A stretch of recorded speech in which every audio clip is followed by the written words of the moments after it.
শীতের সিজন আসলেই আমাদের গ্রাম অঞ্চলের খুবই প্রচলিত এবং জনপ্রিয় একটি খাবার হলো কুমড়ো বড়ি। বিভিন্ন অঞ্চলে বিভিন্নভাবে এই কুমড়ো বড়ি দেওয়া হয়ে থাকে। আমরা কিভাবে এই কুমড়ো বড়ি দিয়ে থাকি তারই সকল পদ্ধতি শেয়ার করব এই ভিডিওর মাধ্যমে। চলো ভিডিওটা একদম শুরু থেকে শুরু করি। এই কুমড়ো বড়ি দেওয়ার জন্য আমাদের উপকরণ লাগবে মাসকলাইয়ের ডাল এবং কুমড়ো। আর এই ডালগুলো রোদে ভালোভাবে শুকিয়ে যাতায় ভেঙে নেওয়া হয়েছে। এখন এর মধ্যে আমরা দিয়ে দেব পানি। এটা কমপক্ষে 2 ঘন্টা যাবত ভালোভাবে ভিজিয়ে নিতে হবে। আমরা 2 কেজির একটু বেশি পরিমাণে ডাল নিয়ে নিয়েছি। এটা ভিজতে থাকুক। আর এখানে আমি কতগুলো ছোট ছোট কুমড়ো নিয়ে নিয়েছি। এই কুমড়োগুলো আমাদের একটি গাছে হয়েছিল। তো প্রথমে আমার আম্মু এই কুমড়োগুলোকে 2 ভাগ করে নিয়েছে। এখন আমি এই কুমড়ো থেকে বিচিগুলোকে আলাদা করে নিচ্ছিলাম। এই বিচিগুলো উঠিয়ে আমি একটা পাত্রে রেখে দিচ্ছিলাম। এটা আমাদের পরে কাজে আসবে। আর এখানে আমি একটা কুর্নি নিয়ে নিয়েছি। এগুলো সাধারণত এই কাজে ব্যবহার করা হয়। তো আমি এটা দিয়ে আস্তে আস্তে কুমড়োগুলোকে ছোট ছোট করে নিচ্ছিলাম। আমাদের অঞ্চলে এটাকে কুমড়ো কুড়া বলা হয়ে থাকে। তো আমি আর আমার আম্মু সময় নিয়ে সবগুলো কুমড়ো কুড়ে নিয়েছি। এখন এটাকে অনেকক্ষণ সময় নিয়ে খুব ভালোভাবে ধুয়ে নিতে হবে। ধোয়াটা কম হলে এই কুমড়ো বড়িটা খেতে একটু টক লাগবে, যার কারণে আমার আম্মু খুব সময় নিয়ে এটা ভালোভাবে ধুয়ে নিয়েছে।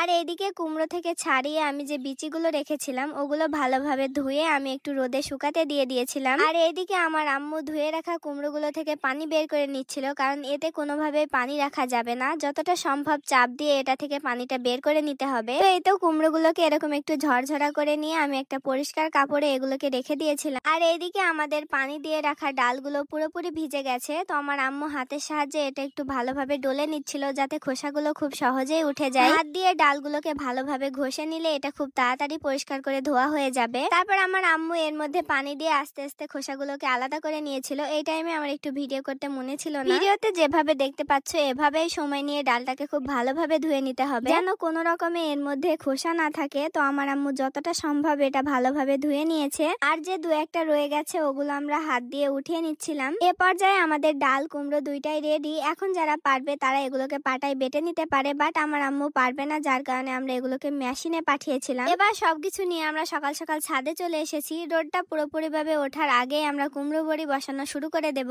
এ পর্যায়ে কুমড়ো বড়ির মিশ্রণটাকে আমরা একটা পাত্রে নিয়ে নিয়েছি। এখন হাতের সাহায্যে খুব ভালোভাবে এটাকে ফেটিয়ে নিতে হবে। প্রথম দিকে এই মিশ্রণটার কালার একটু হলদেতে থাকলেও হাত দিয়ে ফাটিয়ে নিলে এটা একদমই ধবধবে সাদা হয়ে যায়। এবার আর দেরি না করে আমি একে একে কুমড়ো বড়িগুলোকে বসানো শুরু করে দিয়েছি। এই কাজটা করতে আমার কাছে অনেক বেশি ভালো লাগে। আমাদের বাসায় যতগুলো বড়ি দেওয়া হয় সব আমিই করে থাকি। তারপর কিছুক্ষণের মধ্যে আমি সবগুলো বড়ি সুন্দর মতো বসিয়ে নিয়েছি। এই হলো আমার বড়ির ফাইনাল লুক। কেমন হয়েছে তোমরা অবশ্যই আমাকে কমেন্টে জানিয়ে যেও। আর এই যে এগুলো দেখতে পাচ্ছ, এগুলো ডালের মধ্যে থেকে বের হওয়া একটা অংশ। আর যে বিচিগুলো আমি রেখেছিলাম এগুলোকে এখন এটার সাথে ভালোভাবে মাখিয়ে আমি আরেক ধরনের বড়ি দিয়ে দিয়েছিলাম। এগুলোও খেতে অনেক বেশি মজা। তো এগুলো দেওয়া শেষ। আর এই বড়িটা আমাদের এখন 3-4 দিন যাবত একটানা শুকিয়ে নিতে হবে। 2-3 দিন পর বড়ির লুকটা ঠিক এরকম আসবে। এবার হাত দিয়ে জাস্ট হালকা ভাবে টান দিলেই বড়িগুলো উঠে আসবে। এভাবে বড়িগুলোকে উঠিয়ে নিয়ে আরো 3-4 দিন যাবত খুব ভালোভাবে রোদে শুকিয়ে নিতে হবে। তাহলেই সারা বছর ঘরে সংরক্ষণ করে রেখে দেওয়া যাবে। তো এভরিওয়ান, আমাদের অঞ্চলে ঠিক এভাবেই কুমড়ো বড়িগুলো দেওয়া হয়ে থাকে। তবে বিভিন্ন অঞ্চলে বিভিন্ন রকম ভাবে এই কুমড়ো বড়িগুলো দেওয়া হয়, বাট আমরা কিভাবে দিই সেটাই তোমাদের সাথে শেয়ার করলাম। আর এগুলো খেতে কিন্তু অনেক বেশি মজা। এগুলো মাছের সাথে, বেগুনের সাথে সবকিছুর সাথেই রান্না করা হয়। প্রতিবার শীত আসলে আমার আম্মু অনেকগুলো এই কুমড়ো বড়ি দিয়ে থাকে। এটা তো প্রথমবার, আরো 2-3 বার দেওয়া হবে। তো এভরিওয়ান, ভিডিওটা এই পর্যন্ত। এই ভিডিওটা তোমাদের কাছে কেমন লেগেছে অবশ্যই আমাকে কমেন্টে জানিও। আর ঠান্ডা লাগার কারণে আমার গলাটা একটু অন্যরকম শোনাতে পারে। দেখা হচ্ছে আবারও নতুন কোনো ভিডিওতে। আল্লাহ হাফেজ, বাই বাই।